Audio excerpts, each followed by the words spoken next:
कभी उत्तर प्रदेश का मतलब था डर, कभी यूपी की पहचान थी माफिया, रंगदारी और अराजकता। कभी बेटियां घर से निकलते हुए सहम जाती थी और व्यापारी दुकान खोलने से पहले गुंडों का हिसाब लगाते थे।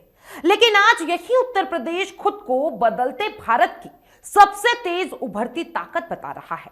सवाल सिर्फ इतना है, क्या वाकई यूपी डर से विकास की ओर बढ़ चुका है? और अगर हां, तो यह बदलाव कैसे हुआ? देखिए, इसी के बारे में आज बातचीत करेंगे। नमस्कार, मैं हूं अंकिता शुक्ला और आप देख रहे हैं एफएम न्यूज। बीते 8.5 सालों में मुख्यमंत्री योगी आदित्यनाथ के नेतृत्व में उत्तर प्रदेश ने कानून व्यवस्था, निवेश और रोजगार तीनों मोर्चों पर नई कहानी लिखने का दावा किया है। सरकार कहती है कि यूपी अब डर का नहीं, भरोसा और विकास का प्रदेश बन रहा है। साल 2017 से पहले उत्तर प्रदेश की छवि देश भर में अच्छी नहीं थी। गुंडाराज, माफिया, रंगदारी और अराजकता जैसे शब्द यूपी की पहचान बन चुके थे। महिलाओं के लिए घर से निकलना सुरक्षित नहीं माना जाता था। बेटियां स्कूल और कॉलेज जाने से डरती थी। शाम ढलते ही सड़कों पर सन्नाटा छा जाता था। व्यापारियों को रंगदारी देनी पड़ती थी। गुंडा टैक्स आम बात थी। उद्योगपति और निवेश प्रदेश छोड़कर दूसरे राज्य का रुख कर रहे थे।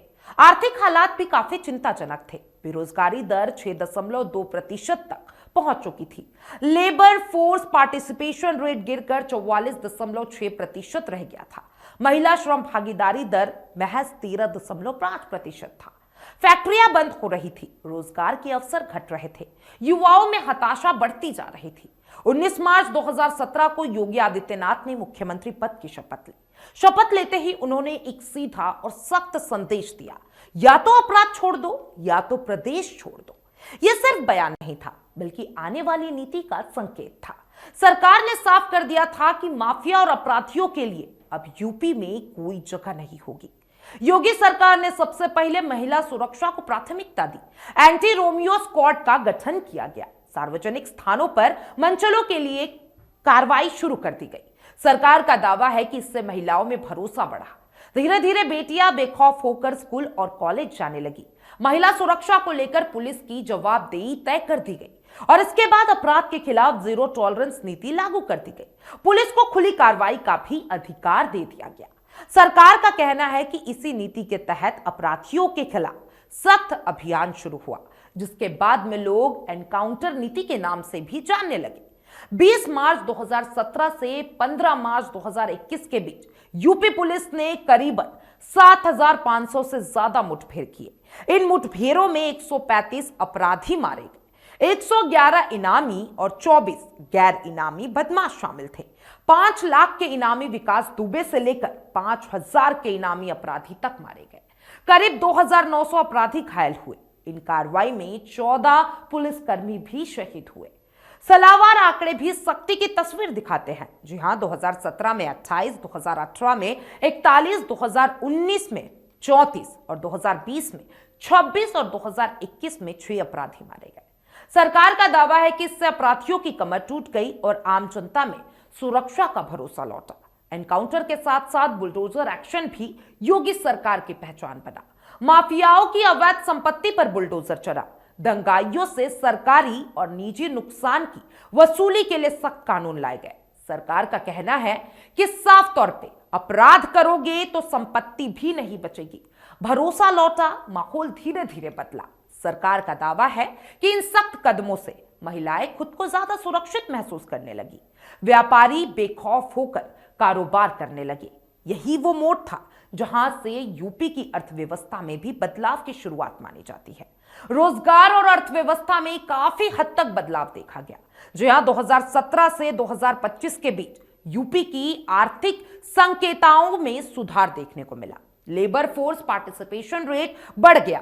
पहले 44.6% था, अब 44.6% से बढ़कर 56.9% हो गया। महिला श्रम भागीदारी दर 13.5% से बढ़कर 34.5% हो गया। बेरोजगारी दर घटकर 3% घटा। सरकार के अनुसार एमएसएमई सेक्टर से 1.65 करोड़ रोजगार सृजित हुए। औद्योगिक कर्ज 3.54 लाख करोड़ से बढ़कर 9.24 लाख करोड़ रुपए हो गए। उत्तर प्रदेश अब निवेश के लिए उभरता राज्य के तौर पर पेश किया जा रहा है। 45 लाख करोड़ रुपए के निवेश प्रस्ताव दिए गए हैं। जी हां, 15 लाख करोड़ रुपए की परियोजनाएं जमीन पर है। पंजीकृत फैक्ट्रियों की संख्या 14,159 से बढ़कर 27,295 हो गई।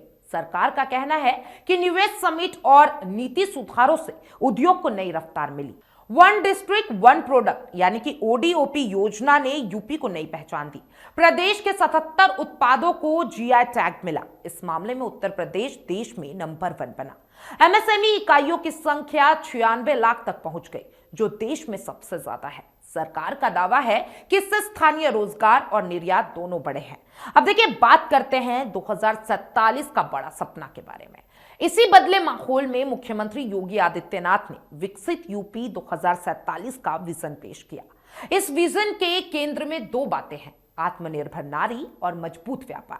सरकार मानती है कि महिला सशक्तिकरण के बिना विकास संभव नहीं। लक्ष्य तय किया गया है। जी हां, 2030 तक महिला श्रम भागीदारी 50% करने का, 2047 तक महिलाओं की भागीदारी पुरुषों के बराबर करने का। इसके लिए स्टेम शिक्षा, तकनीकी प्रशिक्षण, महिला उद्यमिता, महिला श्रमिक हॉस्टल जैसी योजनाएं बनाई गई है। उद्योग, निवेश और निर्यात का रोड मैप तैयार किया गया। सरकार का लक्ष्य है कि यूपी विनिर्माण और निर्यात में देश में नंबर 1 बने, एफडीआई में शीर्ष राज्यों में शामिल हो और रोड मैप में भी शामिल है। यूपी की 5 कंपनियां फॉर्च्यून ग्लोबल 500 में है। जी हां, रणनीतिक सेक्टर बन गए हैं। Air space, defence, apparel, electric vehicle और सेमीकंडक्टर। विकसित यूपी 2047 के तहत प्रदेश को 6 ट्रिलियन डॉलर की अर्थव्यवस्था बनाने का लक्ष्य रखा गया है।